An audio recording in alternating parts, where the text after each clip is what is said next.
Hey guys, Drifter here. I've got some early Destiny gameplay for you. I'm going to be showing off the Burning Shrine, which, as you can read on the screen right there, is in the Fields of Glass in Mercury. It's one of the most unique maps in the game. Very artistic, interesting looking, and those beams of light are not just decorative. If you cross through one, you get temporarily stunned slash flashbanged, so while they are in some key areas, you do take a risk in going across. That's me over there on the right side with the hand cannon. I'm going to be rocking a legendary hand cannon in this game, which is a little bit different from normal because it has 8 rounds in it, it has damage multipliers, it has rate of fire multipliers, it has a lot of different things going on with it, and hand cannons are very bad in this game until you hit a certain level, and then they get very good, but I'm going to come back to that in just a second. I'm playing free-for-all right now, just in case you didn't notice. For the first time ever, we're showing off non-team-based gameplay. This is the standard FFA mode, and my hand cannon was not good enough to defeat the shotgun. While I do like it and does a lot of damage, it just wasn't quite good enough, so we got FFA confirmed if that's fun for you guys, and I'm going to be going on an amazing spree at 4 minutes 10 seconds into the game. That's the title of the video, The Power of the Bladedancer. I'm going to get my ultimate ability charged all the way up, and when I call it in, holy crap, am I ever going to go on a tear. The cool thing about it is that I chose to have the sort of perk or ability or whatever, to where every time I get a kill, it extends the amount of time that I'm in my Bladedancer form, so as I continue chaining my kills together, I get to keep on going and going and going and going, and it's very fun. But let's get back on track with the hand cannon. The hand cannon is, or definitely was not a very popular weapon in the alpha/beta, and to be perfectly honest with you, I used a lot of hand cannons in this version of the game, and they were all pretty bad until you hit the rare or legendary tier. This is a rare hand cannon. It's not a legendary hand cannon or a mythical hand cannon or anything beyond the legendary category, which is where we were capped off at, but it is an extremely powerful and dangerous weapon. The thing about these is that they have very high impact, and impact in this game is sort of an armor penetrating stat. If I get 3 headshots in a row with a hand cannon, it's going to kill somebody every single time, guaranteed. Sometimes, if I'm lucky, I can get 2-shot kills with headshots, but that's only with these boss hand cannons, not the normal ones. I'd definitely recommend you saving up for one of these really, really good ones. However, it's high risk, high reward. Far away, this weapon is a pea shooter. It's completely useless. It still does fire slower than the other weapons. It takes quite a bit of precision to use, and once you start missing shots, once you start doing anything that's not perfect, things have a tendency to go to crap really fast. The weapon I swapped over to right here is called a fusion rifle. We had these in the alpha and beta, but they just weren't very popular. The alpha and beta was all about rushing in with people that had rushing in on people with shotguns, like that guy trying to do just bum rush them and spray.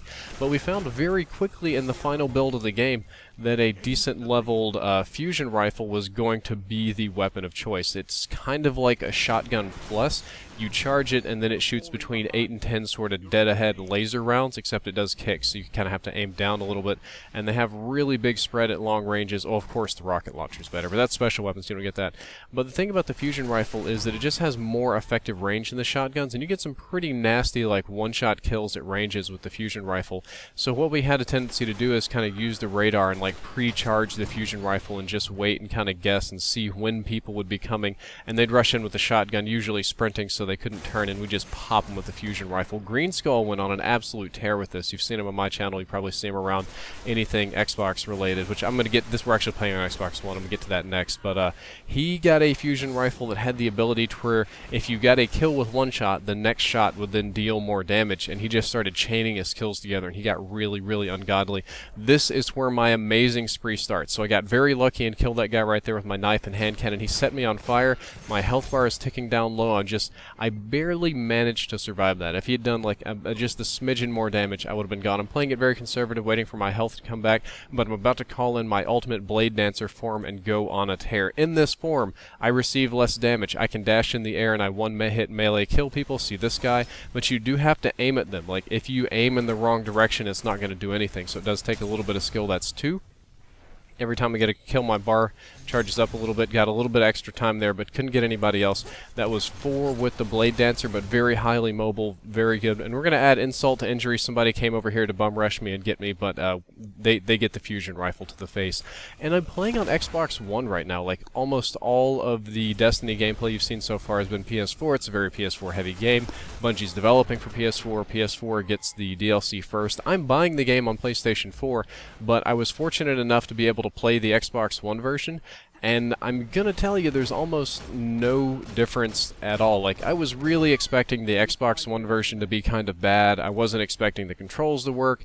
Well, not as, because obviously it's designed for PlayStation 4. I wasn't expecting the graphics to look as good. I was expecting a noticeable change in quality, but I couldn't tell the difference at all. The graphics looked exactly the same. The frame rate was the same.